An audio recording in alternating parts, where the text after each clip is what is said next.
आणि मुंबई पुण्याव्यतिरिक्त इतर जिल्ह्यातल्या घडामोडी आपण आता न्यूज टॉप 9 मध्ये बघणार आहोत। सुरुवात करूयात नांदेडपासून। नांदेड जिल्ह्यातील 3 साखर कारखान्यात 4 लाख मेट्रिक टन ऊसाचं गाळप, ऊसाला 2500 रुपये प्रति टन। सोलापूरच्या माढ्यामध्ये ऊस गाळप रखडलं, मजुरांच्या तुटवड्यामुळे हजारो एकर ऊस अद्याप शेतातच, शेतकरी चिंताग्रस्त।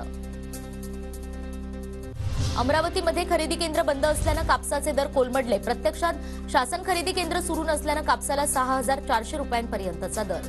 नाशिकमध्ये गोदा आरतीसाठी रामकुंडावर 11 चौथरे उभारणार, 2 हायमास्ट आणि भव्य एलईडी स्क्रीनही लावणार। वाराणसीच्या धर्तीवर नाशिकच्या रामकुंडावर गोदावरीची आरती, राज्य सरकारची पहिल्या टप्प्यात 10 कोटींना मंजुरी। नाशिकच्या येवला तालुक्यात पाण्यासाठी काळवीट आणि हरणांची भटकंती, वन विभागानं प्राण्यांसाठी तात्काळ पाण्याची सोय करावी, वन्यजीव प्रेमींची मागणी। कोल्हापुरात ग्रामपंचायतीचा विभक्त कुटुंब पद्धतीला चाप, आईवडिलांचा सांभाळ न करणाऱ्या मुलांना ग्रामपंचायतीच्या सर्व सोयीसुविधा बंद केल्या जाणार, वडगाव ग्रामपंचायतीमध्ये एकमतानं ठराव मंजूर।